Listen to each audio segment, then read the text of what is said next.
Olá a todos, bem-vindos novamente a mais uma Marmita de Redon, um espaço para conversar sobre os anos 90 e 2000. Eu sou o Marco e tenho comigo o Tiago Maurício. Olá, boa noite. A Joana. Olá. E o Tiago Carreira. Olá, olá. E hoje vamos falar de passagens de ano. Malta, venham de lá as vossas histórias sobre as passagens de ano, aqueles momentos bizarros que às vezes são preconizados pela tia ou pelaquela, enfim, mini criança de 6 anos que decide que é uma altura fantástica para tentar abrir uma garrafa de espumante e acaba a levar com a rolha na cabeça e parar ao hospital. Não dizer que esse fui eu. Joana, tens alguma história na passagens de ano para nos contar? Olha, as passagens de ano, em particular desta nossa época rica em parvoíce dos anos 90 e 2000, para mim a melhor história foi um ano em que nós decidimos ir ver o fogo de artifício no Parque das Nações, antiga Expo. E em que, como nós, todas as pessoas desses inícios do ano 2000 achavam a melhor ideia de sempre. Só que as pessoas saíam de casa muito em cima da hora, com o rabo nos seus carros, e acabavam a passar a passagem de ano a caminho da Expo. E foi exatamente isso que aconteceu connosco. Passámos a passagem de ano em cima da ponte que passa por cima da linha do comboio. E, portanto, foi só deprimente. E como nós, todas as pessoas que estavam a fazer fila nesse momento e que passaram a passagem de ano naquele lugar, com crianças, e foi só estranho e o fogo de artifício não se viu e pronto. Mas todos encafuados dentro do carro? Naquele Lego? Não, no momento em que as pessoas perceberam que estava perdido, que toda a aventura, todo o endeavor estava perdido, saíram dos carros, no meio da estrada. Abandonaram? Exato. E foi basicamente isso. Não houve assim mais nada. Acho que da famosa passagem de ano do ano 99 para o 2000, esse conseguimos estar lá na Expo. E toda a gente depois olhou para os seus telefones para ver se o bug tinha atingido ou não. Não sei se isso aconteceu convosco, mas essa passagem de ano acho que foi muito profícua em estúpidas. Sim, eu lembro na televisão de estar toda a gente ali com medo que aquilo ia arrebentar e depois afinal não arrebentou e ainda cá estamos. Vocês que são mais da tecnologia tiveram medo? Não. Eu ainda não era da tecnologia naquela altura. Eu fui ligar o meu computador no 1º de janeiro todo cheio de medo. Não tinha certeza se o meu Doom 2, o meu jogo favorito, estava a funcionar. Muito importante para mim. Não era o programa de faturação da empresa dos meus pais, não era importante. Importante era o meu jogo favorito. Está, prioridades. Mas e tu, Maurício, como é que eram as tuas passagens de ano? Era muita panelada. Tu eras desses. Nunca me enganaste. Havia muita gente com panelas à janela a bater, e durante algumas passagens de ano, verdade seja dita, aqui no bairro. O que era um bocado desconcertante, mas depois, quer dizer, ao início, antes de me habituar à ideia, e depois comecei a fazê-lo também, não é? Pegar uma panela e uma tampa e ligar a janela. Sim. Tu rendeste ao movimento da panela? Rendi-me ao ponto de ir para o telhado do prédio bater panelas. Oh meu Deus. Mas isso sempre me fascinou, porque eu nunca fiz isso. Mas há algum ritmo que as pessoas batem todas, sei lá, começam a bater ao ritmo da lambada, uma música do Marco Paulo, sim, ou do Rock aleatório. E depois aquilo eventualmente sincroniza-se tudo. E pronto. É um bocado como fazem nos casamentos, exato. Fazem nos casamentos. Mas ninguém se beija, não é? Não existe nada, não acontece nada. Não, mas é esse desconcertante que eu acho existir no bater da panela. É que não tem de todo qualquer objetivo. É só fazer E hoje que tenho filhos, acho ridículo, porque vai acordar as crianças que estão a dormir. Já basta aos pais não poderem passar a passagem na rua e na festarola, ainda têm que lhes acordar as crianças à meia-noite. Eu acho que é um bocado por aí também. Como não podem ir para a rua, então bora fazer a festa assim, à maluca.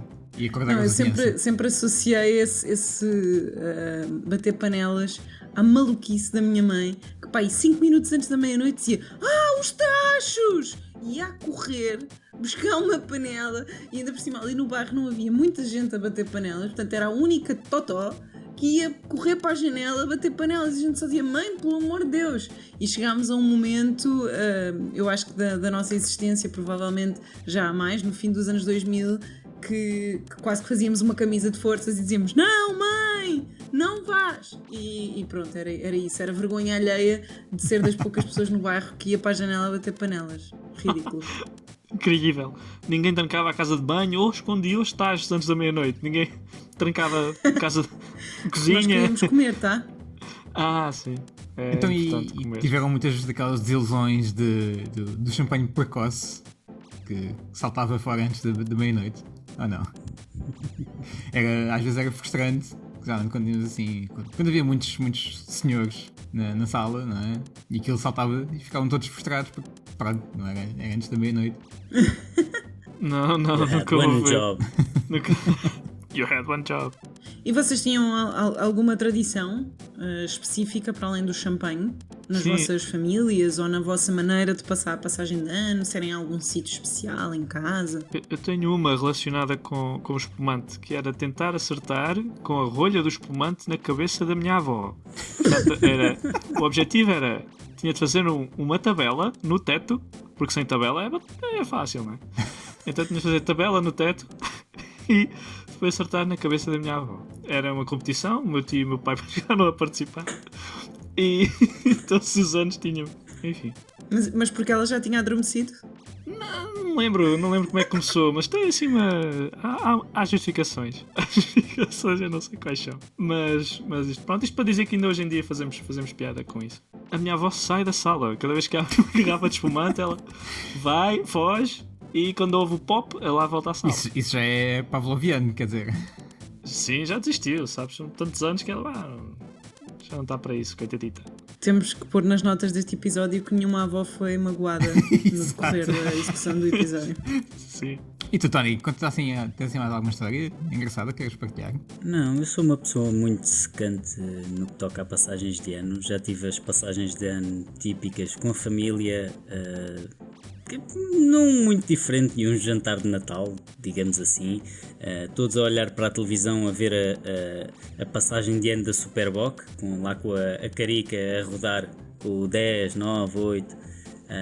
Já tive passagens de ano em que ia para a Praia da Nazaré, quer com os meus pais, na verdade é um bocado inútil, quer com amigos já nos anos 2000 bem mais avançados, em que eu já tinha se calhar 16 anos talvez. Lembro-me de um episódio em que fomos só um grupo de 3 amigos e alguém bebeu demais, que não fui eu, que eu sou um senhor responsável. Um amigo meu, que eu não vou nomear, bebeu demasiado e acabou por passar a passagem de ano na banheira, se não estou em erro. E sou uma seca, digamos assim. Lembro-me de uma passagem de ano em que eu era criança, provavelmente tinha menos de 10 anos, que eu acho que os meus pais foram a um restaurante, uma coisa assim, que tinha uma festa, e que eu andei a passar grande parte da noite a brincar com cadeiras empilhadas e a fazer daquilo o meu castelo. E pronto, não faço ideia o que é que aconteceu depois. Não tinha ninguém com quem brincar, só tinha cadeiras. Fiz um castelo. Sim. Eu acho que era tão frustrante para os nossos pais ter que estar com crianças, tipo quando os nossos pais ainda eram jovens, que queriam sair e festa e não sei o quê, e tinham que ter uma criança em casa e não podiam fazer mais nada por causa disso, pronto. E é essa a imagem que eu tenho dos adultos naquela altura. Que eram aborrecidos. Tu agora és assim, tendo em conta que tens uma criança, não é? Também és uma seca. Sou uma seca, mas foi assim que eu comecei esta conversa. Eu sou uma seca. Sim, temos que dizer que esta passagem de ano nós dormimos uma sesta e acordamos um quarto para a meia-noite para depois festejar a meia-noite. Portanto, sim, Foi só somos por uma causa da seca. pandemia. Não tem nada a ver com a idade. Sim. Não, claro que não. Mas isto para dizer que eu percebo o que tu estás a dizer, que parece que os adultos gostavam muito daquela passagem de ano em casa e na verdade talvez não gostassem, só faziam isso por nossa causa. Mas é engraçado porque quando depois passamos àquela fase da rebelião, que é porque mais uma passagem de ano com os meus pais, quando é que eu vou poder passar a passagem de ano com os meus amigos, ir às festas e fazer essas coisas. Eu acho que aí a passagem Sim. dos anos 2000 e começa, pelo menos para mim, a trazer essa ideia de, pelo amor de Deus, o que é que se está a passar. Achava muito gira a comida e aquelas coisas, mas o resto, tudo bem. Até porque na nossa casa tínhamos uma tradição que era no dia 1 de janeiro, ao almoço, comíamos sempre fondue de carne e de queijo. E era o máximo. Portanto, eu mesmo depois, mais velha, esse dia 1 eu ia almoçar a casa. Podia não ter dormido muito, podia não ter dormido todo, mas vou ir a casa, é fulcral, era uma das tradições. Mas isto para te dizer, Tiago, que os meus pais foram a uma festa, na altura numa vila, numa discoteca, e eu fui com eles. E eu é que disse, eu não me quero ir embora. E era bem já depois das 3 da manhã, a minha irmã já dormia a bem dormir, e eu disse, não, então está aqui música, está aqui pessoas, está aqui festa. Portanto, e eles queriam ir embora para casa descansar. Mas sim, essa foi acho que a minha primeira festa. Eu lembro-me quando era criança tinha aquela vontade de ficar acordado até o mais tarde possível porque era passagem de ano, aquela rebeldia, eu nunca posso ficar acordado, então a passagem de ano vou ficar acordado até o infinito. E adormecias passado 10 minutos, não? Não, atenção, eu acho que foi para mim um feito histórico quando eu vi às 5 da manhã. Às 5 da manhã foi aquela barreira psicológica, eu nunca pensei que fosse possível ficar acordado até às 5 da manhã. É por isso todo um mundo de possibilidades, não é? A partir daí. É, e depois o técnico mostrou-me que ficar acordado até às 5 da manhã é só deprimente. Exato. True, voto nisso. Mas vocês também achavam que se passavam coisas estranhas e diferentes a partir de uma certa hora à noite, nomeadamente na noite da passagem de ano? Não. Que existia um mundo que os adultos escondiam de nós? Conta lá, o que é que tu achavas? Ouvias sons estranhos a partir das 5 da manhã? É? Não. É assim, o meu pai, por causa do trabalho, fazia muitas noitadas e sempre que ele contava coisas, eram coisas aborrecidas do trabalho, do tipo, estávamos a acabar aquele projeto e eram 5 da manhã, que chatice, e estávamos a ouvir música na rádio e tal, e depois fizemos um parvoíce qualquer.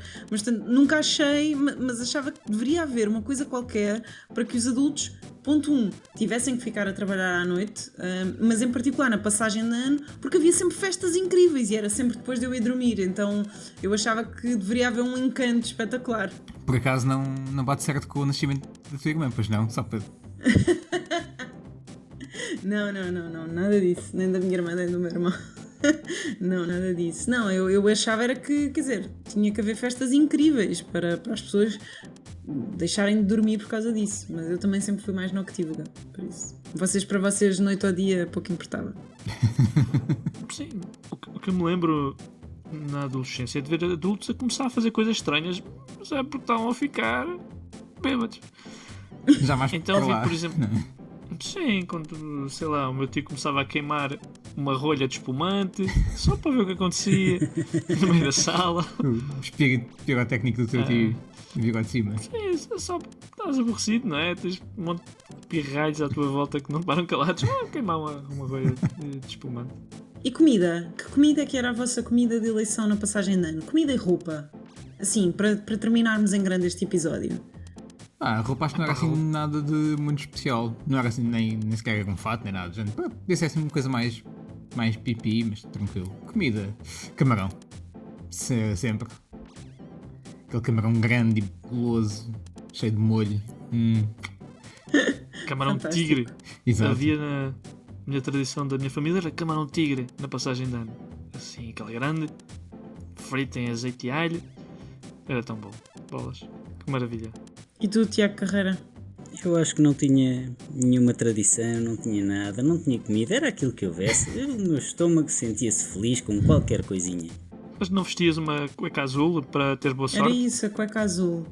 Vocês vestiam a cueca azul, sim ou não? Eu tenho a dizer que eu curiosamente lembro-me de quando descobri essa coisa da cueca azul, que fui com a minha mãe para comprar roupa e era perto da passagem de ano e eu vi a senhora da loja a comentar e não sei o que, uma cuequinha azul ou uma coisinha azul por causa da passagem de ano. Foi aí que eu descobri. Não tinha essa panca. Eu não tenho esse tipo de pancas no geral, mas tenho outras. Tenho para dar e vender pancas. Nenhum familiar vosso passava o ano com 12 passas em cima de uma cadeira e uma nota de 100 euros noutra mão? Sim. Na minha família, não. Havia passas, mas nós nunca fomos muito fãs. E houve um ano que eu disse: pá, não, isto a minha vida está mal por causa das passas. De não as comer. Então este ano vou comer. Pá, nunca mais. Horrível. Acho essa tradição estúpida. E era estupidamente chato comer 12 passas em 12 segundos. Ias parecer um hamster. Exato. No fundo. Tanto que eu cheguei a um ponto que disse, nah, e simplesmente enfiava todas as passas na boca ao mesmo tempo e olha, lá vai disto. E depois esse ano correu super mal e tu percebeste que foi por causa disso. Exato. E depois desisti de comer passas. De todo. Inferno por inferno, não vou parecer um esquilo Exato. no primeiro segundo do ano. O ano começava logo mal, contigo a gritar Feliz 1999, com um monte de passas a serem projetadas da tua boca para a cara do teu tio. Desculpe, tio. Enfim, começava Não, é que muito depois bem. há sempre aquele caos antes da meia-noite, toda a gente da tia que diz assim: onde é que está o espumante? E a outra: onde é que estão as passas? Meu Deus, e as crianças têm casaco? Meu Deus! E, pá, não, acho ridículo isso. Tem muito pouca serenidade a terminar o ano. Como é que vais começar um ano a berrar com as crianças? E, pá, não, isso é muito anos 90 e 2000. Pá, por favor, acabem com isso. Eu faço um abaixo assinado, acabem com as passas, pelo amor de Deus.